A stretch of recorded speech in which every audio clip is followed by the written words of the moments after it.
Oh, what a fab conversation. I mean, I so intuitively know flow state when I'm in it, but understanding the conditions for it and then the sort of science that supports it and the opportunity it presents as a route into healing, I just thought was fascinating. He's a real pleasure to understand more about what he does and the importance of surfing or flow state to healing in general. And so he's kind of gone from that in that pathway, then into EMDR, but then into understanding how to optimize the physical and biological, that state in which people then show up to that therapeutic intervention. And his willingness to be challenged and for us to kind of interrogate the approach that he's adopted, just find so engaging in a conversation like this. But those who want to learn more about Josh and surf therapy, dive in. So Josh, welcome to the podcast. It's great to see you again and thanks for joining us today. That's a real pleasure. Thank you for having me. And I'm really looking forward to discussing trauma healing, and the wider field of mental health. It's going to be great. It's an absolute pleasure to have you. And you and we've known each other for years now, really, I think. But it would be great for you to introduce yourself to our audience, because some people who've been to Oxford and seen you there, some people might know you from other spaces, but some people may not know who you are and what you do. So it'd be great if you could just tell us about yourself in your own words. Yeah. So my name's Josh. I was originally, back in the day, first of all, an addictions counselor, and then I decided quite early on that it would be good to specialize in a field that was interesting to me, and that I gravitated towards trauma. So I trained in EMDR, and I'm now an EMDR consultant. I have a master's in EMDR, and I've also done a lot of training in the field of positive psychology, and that's a huge passion point for me. And sort of combining all through my experience and everything I know, I've created a program called Resurface, which integrates flow science, particularly via surfing, into therapeutic healing. And that's been my journey for the last 5 years or so. It's been really good fun. And how did you go from sort of addiction into EMDR into surfing, really? I think it could be Yeah. quite a jump for some people. I think it's really important to put forward that we're using surfing as a means to do better therapy. It's not like it's not taking people surfing and that's it. It's using surfing and really the underlying flow states that accompany surfing into the therapeutic relationship, into the therapeutic environment. So we're still doing very much evidence-based therapy around that. But it's a really great question. And I think there's two reasons about how it came about. One was my own journey. Just like as a kid, I didn't have like the easiest of childhoods. And I remember skateboarding and then discovering snowboarding and things like that really took me away from, it really took me out of my head and forced me to be in the present. And that was really some of my happiest times. And I also noticed that it felt exactly, I was a professional musician for years, and those feelings then felt exactly the same as when I was really engaged performing on stage as a musician and in rehearsals. And then I learned that there was this state called flow, and that's what was happening there. So I knew from my own personal experience that there was something there that was really beneficial and therapeutic. And then I also me and a few friends took people in recovery surfing, people in early recovery surfing for a while in the mid 2010s, and just really noticed that something was happening that was more than just having a good time. And I also had in the back of my head that I'd been on sort of therapeutic retreats myself and either found them really beneficial. And it wasn't like, wow, I've cracked it, this is what's going to happen. It was like, hey, why don't I try maybe bringing some of those elements all together and create a program and see where it goes. And that's really how it was born, was just seeing the benefits for myself and seeing the benefits in others, and just seeing these quite big shifts in people's attitude and just the way they attacked their lives. And then since then, and my big sort of deep dive into the world of positive psychology, I've discovered, particularly training with Stephen Kotler in the States with the Flow Research Collective, really understanding the kind of neuroscience and basis of flow states, and then thinking, wow, that's what's transforming a lot of these processes. So it was kind of created as I was discovering the neuroscience, discovered the program, and then like anything, you tweak and you learn from your mistakes and just refine. And it's been, I think we've got a really nice, powerful approach now. I was really heartened by the way you're describing this kind of mixed modality, no silver bullet approach of, from lived experience, from learned experience, and kind of curating this program that works. But before we dive into that a bit more, can we talk about that flow state then, and how you first experienced it, but what you now know to be the science that underpins it? also, I just want to build on that and say I understand flow state from a kind of, how it works in a almost in a kind of work environment, Yeah. and beneficial it can be in those situations. I'm interested as well in how that translates into a kind of recovery moment or recovery situation. Try and link all of those things. So flow is defined, psychologists, we have a language that's not necessarily that accessible, but the sort of technical definition is an optimal state of consciousness where you feel and perform at your best. Now, in a more layman's terms, layperson says people have been using language to describe flow for years and years and years. They say things like I'm in the zone, or they say runner's high, or jazz musicians talk about being in the pocket, and artists talk about being in flow. But it's really where you see yourself completely merging really with the task at hand, and it becomes kind of almost effortless. You kind of know exactly what to do next. You're fully focused on the task at hand. You're really into it. You're really enjoying it. And you have something called time dilation. So like a couple of hours can go by like that. And also you have this sort of sense of serenity, like the world feels very peaceful. You're totally present. And I mean, there's amazing data behind flow. Like McKinsey found that CEOs are 500% more productive once they've been in flow. And University of Sydney found amazing changes in creativity and problem solving, up to like 470% increases in that. So, but in generally, you just are totally at one with what you're doing. And it's almost like you come out of it and you're like, oh, wow, where was I?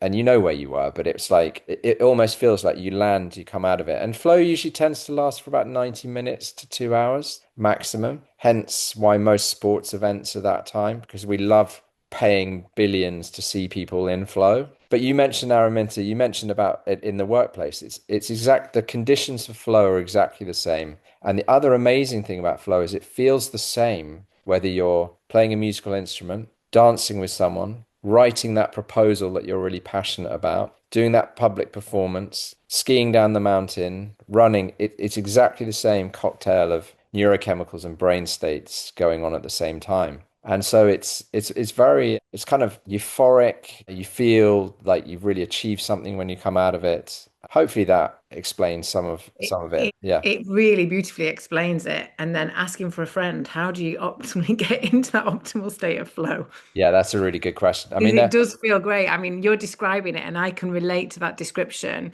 in work for sure, for yeah, sure. But And I still don't get how it links to, I mean, other than you mentioned serenity, which I understand as yeah, a very important need for someone in, recovery from any kind of trauma or in a high state of anxiety or dysregulated nervous system state, because being at peace is what we want to feel. But it doesn't quite, like, I kind of get it from a trauma healing, mental health healing perspective in the moment, maybe, but okay. I realized that I didn't answer that part of your question yeah. earlier. So just to start with Emma first, because there are probably about 20 triggers of getting you into flow, but there's kind of four main ones. One is really clear goals. You need to know what you're doing. So if it's standing up on a surfboard, that's your win. If it's writing that proposal, if it's making that speech, but you have a clear goal. If you don't have a clear goal, you won't get the focus necessary to get into flow. You need to get immediate feedback. So you need to know that what you're doing is working so that you keep pushing forward with it. So this is why I found like HRV and these devices that we can use now to measure meditation and things are really important to help, because you're getting the immediate feedback. You know it's working. Whereas if you don't have the knowledge that something is working, really, you'll sort of drift and give up. But if you're So when you standing on the play, skateboard, okay, or standing on a skateboard or playing a musical yeah, instrument, the immediate feedback is that you know that you're it still, sounds good. or you're or still you're sta still on it. you're still Yeah. standing, you're still on it, or you're playing football and the ball lands where you want it to land. Or, I mean, what's really interesting to me is the number one flow state activity in the world is great conversation. When two people are completely locked in, and then you go, oh my God, is that the time? I've got to go because 2 hours has gone by like that. So you can get into flow in all sorts of ways, but so you need the immediate feedback. If you're talking with someone as it's going well, you can just see it's going well because you're bouncing off each other. You need to have a clear goal. You need to also not be interrupted. That's really, really important. And the best data of this came from Google with their coders. They found it takes about 20-25 minutes for people to get back into flow once you're interrupted. So this is why the Apple Watch is a disaster for flow.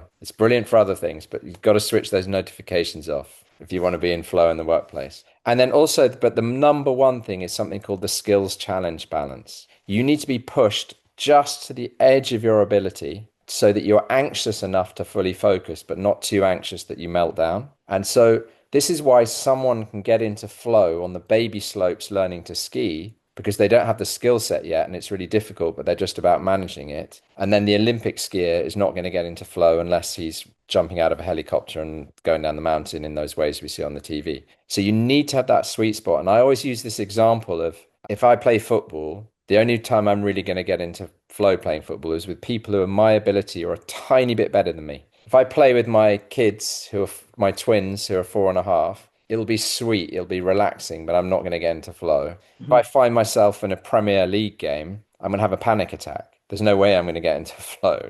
I'm not good enough. I'm not even 1% good enough. So you need to have that awareness. So that gets you into flow. But to answer your question, Mint, about how is that therapeutic beyond just in the moment? Well, if you think there's two ways of really answering that. One is the massively enhanced creativity and productivity that comes after having been in flow. Coaches have known about this for years, but no one's been translating that into the group therapy session you're doing afterwards, or the one-to-one you're doing afterwards, or the written journaling you're doing afterwards. So you're taking in this really enhanced creativity into your own process, into your own therapeutic process. It's kind of, so that is at play. And the other thing is there's a very distinct flow cycle, and it starts off with struggle, and then you have to have an element of struggle to get into flow. It can't be easy. You've got to be anxious enough, and you move through what's called the release stage when suddenly it starts to get a lot easier. And I liken this, when I'm running, I find the first 15 minutes agony, but then I move through and suddenly it just gets a lot easier. And that's called the release phase.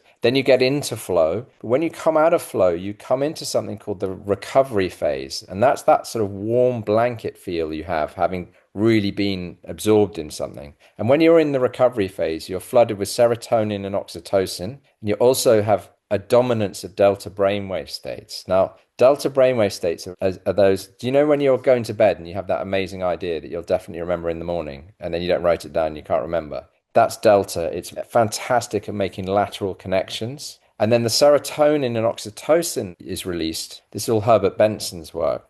Makes you much more trusting, much more open, and much more willing to do work with other people. So you're kind of manipulating the flow cycle, not manipulating, you're using your biology for you to enhance that process. So not only have we got the productivity and creativity gains of actually being in flow state, but you've got that openness that comes from being in the recovery phase. So that's what we do, is we do all our therapeutic work after the surfing. And it's not always surfing, it's climbing and walking, and we can do it with other things too. But that's what we're doing, is we're using that to really enhance the therapeutic process. And the clients report exactly that time after time after time. Okay, so I can see. So I think actually it's slightly different to how I thought. So I can totally see how it works from an enhancement of the therapeutic process. I think also just the way, as you say, you'll be in a much better physiological state to kind of process things and Yeah. bond and all of that with the extra serotonin and dopamine, etc. What does it mean? Because you mentioned about CEOs and people in the workplace being so much more productive and effective when they get into flow state regularly. For someone who is in mental health recovery or addiction recovery, are they not going to be possibly chasing that flow state continuously? No. Absolutely. Absolutely. Oh, So they are. you have to be careful. I mean, a sort of friend of mine wrote his paper on what he called the dark side of flow, and you saw that a few years ago. I think it was about 3 years ago. A lot of the wingsuit people in Switzerland, about 10 of the top people died from accidents because they were pushing themselves so much, because they were really, they're throwing themselves off mountains and flying through the trees and things in those wingsuits, and they were pushing the limits. Absolutely. So there is that element. But I flip it. So when I talk to people in rehab, I say, hey, I can give you the best high possible with no side effects. Just going to make you more creative and more productive.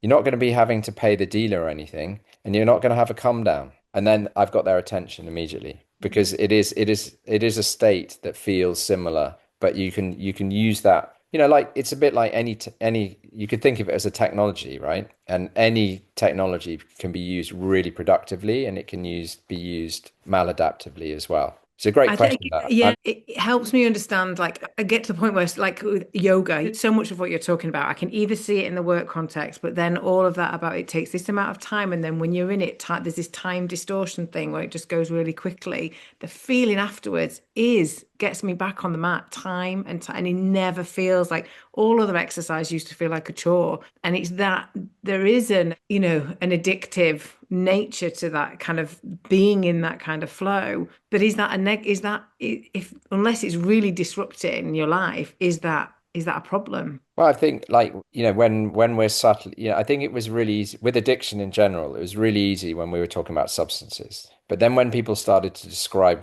relational patterns and processes as potentially addictive, it starts getting really difficult. And so I always think it's just really simple to ask, is it making my life completely unmanageable or not? So for example, if I'm running 3 times a week and getting into flow, runners high, and it's great for my sleep, and it's promoting my work, and it means I'm more present with my kids and family, great. But if I'm trying to run twice a day, I mess up my knees, I miss work appointments. I think you have to be very mindful, and I think that is a really important part of any work, is introducing that mindfulness approach. And to go back to what you said at the beginning, having a holistic approach is about bringing in all sorts of not just modalities but attitudes to the work. And I think these are great questions, and these are questions that people don't usually ask till much further on. So I get into flow in these kind of discussions if I'm pushed, because it makes me have to focus more. So that's great. Yeah. Thank you. Going back to Emma, what you just said and about the addictive stuff and being manageable, it's also, is it destructive? Like, because the thing is, you can be, addicted to shopping, for example, and if you have enough money in the bank to be able to buy, 3 pairs of trousers a day, fine. But if you're, getting yourself into debt because you're buying 3 pairs of trousers a day, then it becomes an issue. If you're going to yoga every day and it's making you a better, happier person around your kids, but if you're going to yoga and missing birthday parties with your children or whatever, missing work, etc., then it becomes sometimes that you can get to a state where unless you go to yoga, you are going to be so rigid you can't like miss a session. That then becomes, I think, then it becomes a little bit unmanageable and a little bit dysfunctional. I'm not talking about you particularly, Emma, but just an individual who has that kind of, and I think that can happen with exercise. But I was kind of thinking about I guess I was more like chasing that high of that dopamine, that serotonin, that kind of like that need for when I don't have it, Yeah, I think one thing that's really important is you only really get that dopamine hit and serotonin hit afterwards, having achieved something.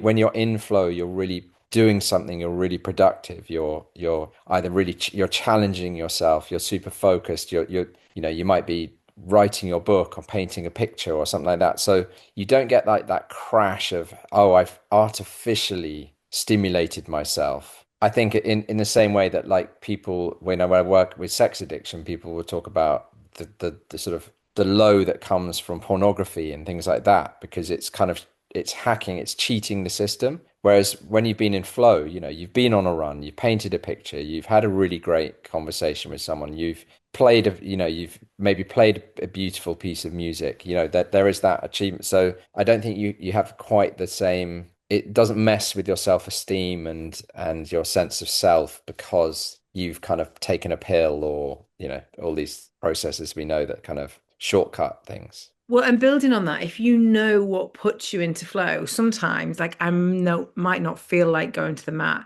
I never regret going to the mat. Do you know what? So sometimes it can shift an inertia as well. Like you can get stuck in this kind of sense of, I think for me as well, sometimes it's putting yourself in the best conditions to flow. I mean, you talked about what is required, that clear goal, the immediate feedback, the not being interrupted, which explains why I can't practice yoga very easily at home. And then the skills, challenge, balance, that sort of helps me understand why I go to a Bikram class when I'm traveling. I can't really get into flow because it's way too hard and too hot for me to be able to kind of achieve that. So, but there's this thing around those sets of conditions and how when you understand that, when you peel back this kind of like, oh, I know when I'm in it, it. But if there are some principles to help you achieve it, whether it's in a work context, when it's in a, an ex-personal context, then we can, have it's, for me, it's such a powerful tool to help people push through as well as optimize, because I think it's often talked about in the optimization. I guess my point to this is it's often talked about in that kind of optimization terms, as opposed to also being a tool for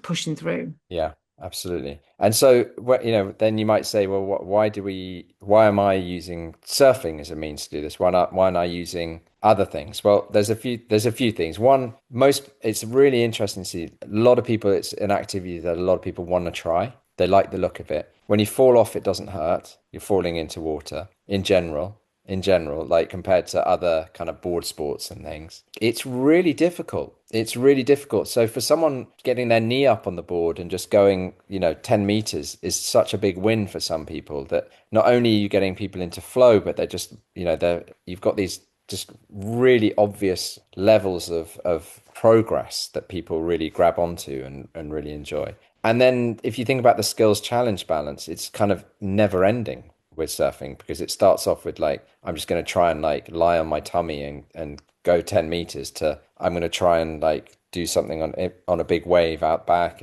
And also it has some other aspects to it that I think aren't just about flow, that I think is really useful. One of those is I call these kind of activities forced mindfulness. There are certain activities that force you to be in the present, because if you're not concentrating, you're going to hurt yourself, or you're going to get, you're not going to have a great time. So it forces you. So you're having a respite from the day to day for 90 minutes, say, and that can be amazingly beneficial for people. It's like, oh my God, that's the first time I haven't thought about my divorce, or I haven't thought about my taxes, or I haven't thought about the proposal I've got, whatever it is. And again, that can be used really positively, and it can be used negatively. But that sense of people saying, oh my God, I haven't been present for such a long time. So there's that aspect as well, because everybody says, oh my God, I haven't thought about anything else. All I've thought about is being in the water, trying to get on the wave, doing it again, coming back around. So that in itself is very therapeutic for people. And then there's just a very strange thing, is that you're moving on something moving. And that is a very unique sensation. So that hooks people in as well. And then, there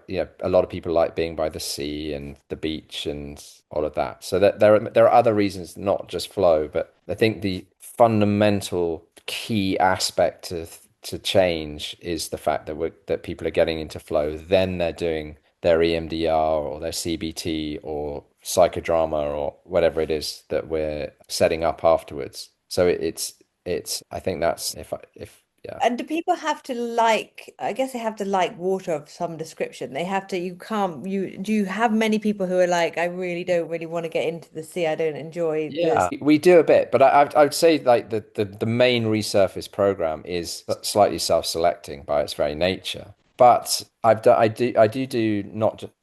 group programs, but I also do these one-on-one intensives where I work with someone for a week. And we've done climbing, we've done hiking. That can be much sort of suited to individual needs and requests as well, because you can get into flow, as I said, through. And even one person I work with, we just did a completely different flow activity each day. So we did like pickleball, we did a dance class, we went for a hike. It was like we were very fortunate to be in an environment where we had the means to do all of that and set that up. So did they choose the one specifically that they thought they'd like, or did you just throw them into any They, exciting? they chose. It's always collaborative. I mean, yeah, Yeah, fair. absolutely. And you would never, if you force someone to do something like that, if you think about the skills challenge balance, the challenge would be too high, and there was no way anyone would ever be able to get in anyway, and it'd be deeply unethical as well. I just think Yeah, I this just think, idea about flow state being the key to the effectiveness of therapeutic Yeah. interventions, because so often we talk about the relationship between the therapist and the person having but actually we do often talk about, what can happen in the therapist waiting room to get people back into regulation. Is that a wearable device? Is it red light? Is it, sauna? These different tools that we have at our disposal to put ourselves in this kind of optimal state for healing with therapeutic intervention. And this idea that flow is the key that you're using in your program as a means to getting people in a state of readiness. Yeah, I mean, I think it's important for me just to acknowledge, I'm a psychotherapist. I am a,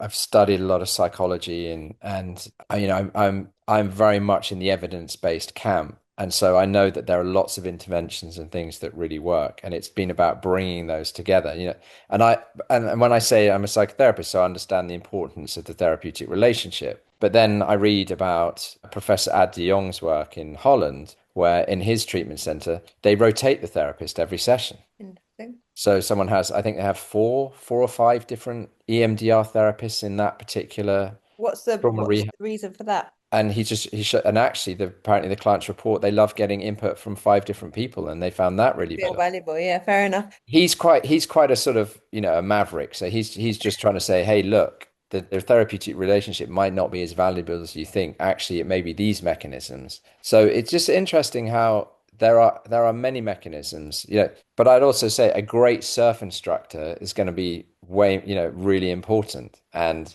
a great facilitator is really important. So there are so many. Also the group, right? Yeah. I've been in on retreats and in groups of, I mean, I think group therapy is so important and we don't talk about it often enough, really. I don't think we do at all, not even in Oxford or anywhere. I think it is from a beneficial, from a healing perspective. I think the group is such a great container, but the group can also be a bad container too. If the group is, the dynamics of the group are a little bit off for whatever reason, it's not going to be such a great group as if you have an incredible bunch of people. And I've been to multiple retreats in Costa Rica, for example, over periods of time and seen from one week to the next the difference in what comes out and into that group container because of the people, not anything to do with the facilitators. And honestly, most of the time, facilitators, as great as they are, could just not even be there because the group is either so brilliant or so terrible, depending. And it really is that. So the group is a really important factor and one that I guess is difficult because what happens if you end up with like a bad group of people as well, or a group of people that doesn't quite work? How do you manage that? Well, that's a great question. How do you manage that? I remember this back from addiction, from rehab days, is that if you had one disruptive person in a group, you could handle that. Two, suddenly it didn't become twice as disruptive. It became about 100 times as disruptive. So it's a really good question. I think that is a risk that it is just in the nature of group work. But at the same time, I'm really glad you mentioned group there, because on nearly all assessment calls and inquiries I get, I'd say 90% of people say, I really want to come, but I'm scared of group. And there seems to be this idea out in the ether. So I think this is something that we all need to do as group facilitators in industry who value group work. We've got a terrible PR problem because this is what most people think. Most people think that group therapy is being put in a stool in the middle of a circle with 20 people staring at you, forcing you to tell them everything about yourself, even if you don't want to. Is that the image that people have? You This is reckon? I think so. And countless I'm not, times, countless yeah. times. In the same way that people think that AA meetings, people holding hands around a table, just going, we will not drink, we will not drink. People have this idea that group therapy is this, like, you're going to be sort of ganged. You're going to be like, the group is going to sort of bully you into doing things. And I think, we've got a job, all of us, to do, is to really try and assuage that and allow people to know that it's, because what I do is I say to people, oh, by the way, is it because you think this is what's going to happen? They go, yeah, this is exactly what I think is going to happen. I think it's interesting because group work is, I think, the one of the most powerful pieces of work you can do. And I think what you do with the surfing, how that amplifies that in a way, is because when you are in a group of anyone learning to do anything, as a group of people, you are all encouraging each other. And there's so much more like, oh, I read an article, I think someone, possibly a journalist, who did a group retreat with you guys. And she, said the thing she took away more than anything else in the therapy than everything else was the fact that, she couldn't stand up on her board, but she stood up once in this whole week. And the cheers of the people that she Mm. was with on the beach was just what kind of gave her all that kind of sense of joy, fulfillment, everything, was that sense of camaraderie, which we get when we're do team sports, people who do anything kind of like that really get that sense of belonging. It comes back to being belonging, doesn't it? And that's what the group can give you. Yeah, the group gives you a sense of value, and a different sense of value to you just being on your own. 100%. Sorry, Emma, you were saying. You're selling the benefits there, but to some, that kind of forced vulnerability in a group of strangers is the headline when you say group work. Like Yeah. whether it's for me, those meetings that you've described, I've never been in one, but I less envisage hand holding and chanting the same sentence, but more like I've got to expose everything, all the parts of me that I'd feel most shame around in front of people that I don't. And again, can build connection, but I think all the positives that you two just that's the poster points for Yeah. group work, but that rarely surface. I've not heard it. Yeah, actually, that really makes sense when you talk about the celebrations, the feeling of when you achieve as opposed to when you fail. It's all about the kind of the exposing the failures rather than the sharing in the achievements. I think that might be at the nub of it. But I agree. I think, I'm relatively new into this field, and we don't often have conversations or discussions about healing in community. Well,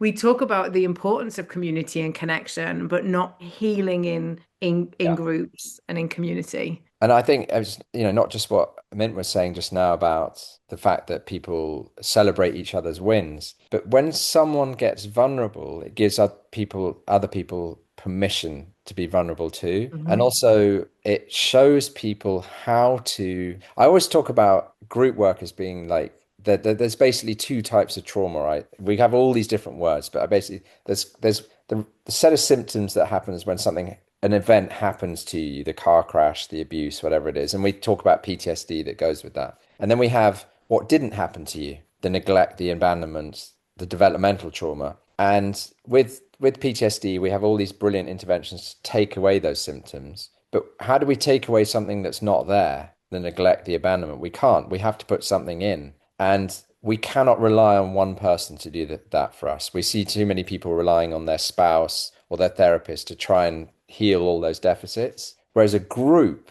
is where you can take little bits from each other and help heal, and you can take the example of other people in small fragments that help build you up into something new. And also, it's that sharing of when people share their stories or their experiences or little parts of themselves, so many people are like, phew, it's not just me. And you don't get that in the one-to-one room, and you don't get that with the chatbots, and you don't get that with the things. So group is so good for really diminishing shame. And And that is I was at a research institute scholar society thing just before Christmas, and it's shame that is the precursor always to PTSD. You won't have PTSD without shame, and I think the group work and is that voicing something and having someone else say the same thing. And just almost having it accepted within the group. So you say something that you have been thinking, oh my God, this is the most shameful thing I've ever happened to me in my whole life, saying it, and almost like the group just takes it, accepts it, moves on, and they accept you. You're no different. The relationship you have in that group has not changed because you've said the most shameful thing that's ever happened. That just alleviates that shame in a way that I don't think anything else can. it deepens the connection as well. It really deepens the connection. I mean, most people are terrified of being vulnerable, but it's the vulnerability that brings people together. And it's a hard sell, though. It's a hard Yeah. sell. Well, it's like Emma said, what we've just then gone into saying is actually all about you are going to have to say all about your shameful things and you are Yeah. going to have to be vulnerable and stuff. Yeah. But actually, if the PR piece is, focus on the achievement and the wins, because ultimately what you're actually going to achieve and you're actually going to win is by being vulnerable and you're going to voice your shame stuff. But you don't have to tell them that that's what you're going to be achieving. You can just say you're going to be achieving standing up on a surfboard and being cheered from the sidelines kind of thing. But I think another thing that we don't talk about enough as well is we don't just share our shame, we share our pride. Some people are really, really find it really difficult, but it's the most lovely thing is the feedback you get from, let's just say that you've won an award or something. The two of you have won an award and you go actually in a group, do you know what? I'm damn proud of what I did. That's the most shameful thing for me, though. That I can't do Yeah. that. I couldn't do that bit. That's so much harder than I could do all Yeah, the but terrible things but I've done in exactly, my life. but the fact that you do share it and share your wins and everything gives other people permission, you get this positive multiplication effect in group as well. And I think maybe not your pride, and how much you love things and all of this that is multiplied in group as well. And I think that needs to be sold as well. That it's not just about counting the negative, but also enhancing the positive, and that is a beautiful part of group work. Right. Yeah. Think of all the other thing that people think about group work is like trust trees or whatever, when you fall back into and you're caught by people and things Also, like like that. looking at each other in the eye and saying, Yeah. that's what I remember that so badly. It was like the worst experience of my life having to look at someone in the eye and saying how much I love myself and all that kind of stuff, Yeah. which no. But I think a lot of things have moved on from that as well, which Very is good at definitely not what we're doing. So, Josh, as Yeah. we look forward and think about where Mm. will you be placing your time and effort and energy from this point on, it's in Enjoy. democratizing. Yeah, just it's democratizing the importance Totally, of actually. flow. Yeah, absolutely. And actually, I'm 95% there, and so setting up a training program now. Setting up the Resurface Academy is my next pillar, is just to teach clinicians all about how we can implement this type of change into the work and bring that so that we can optimize, help millions of people. The goal is to help millions of people achieve huge therapeutic change through flow science. Now, I know that that sounds like the pitch because I've had to learn to speak in those terms to certain people, but it's actually true. That's the next my next stage of work is really getting this out there and showing people the data and showing people the testimonials and case studies to show people that in a way we can make therapy really fun as well as deep and meaningful, but it can be really fun for everybody as well. Or you can have these incredibly fun, meaningful activities baked into the therapy. And that's, If that's the pitch, I'm sold. yeah. Sorry, Mint, you were Yeah, saying. yeah, I do have a question though before I don't Yeah. want so many questions actually before I know we're going to run out of time soon, but my question is it's a week-long retreat normally that you'd go on Yeah. for a number of days. Is that then something that you would recommend people go like yearly, or is it like a one and done? Yeah, How does so it if I just think about, I came back last week from facilitating one, and we basically have two types of program. We have the trauma program, which we're now doing group EMDR with, which is a whole story but really powerful. And then we do something called the reset program, which is more for sort of burnout and resilience, and that we're doing mostly kind of experiential group work, psychodrama, that kind of thing. And so we're getting people. We've had some people who've been 3 or 4 times.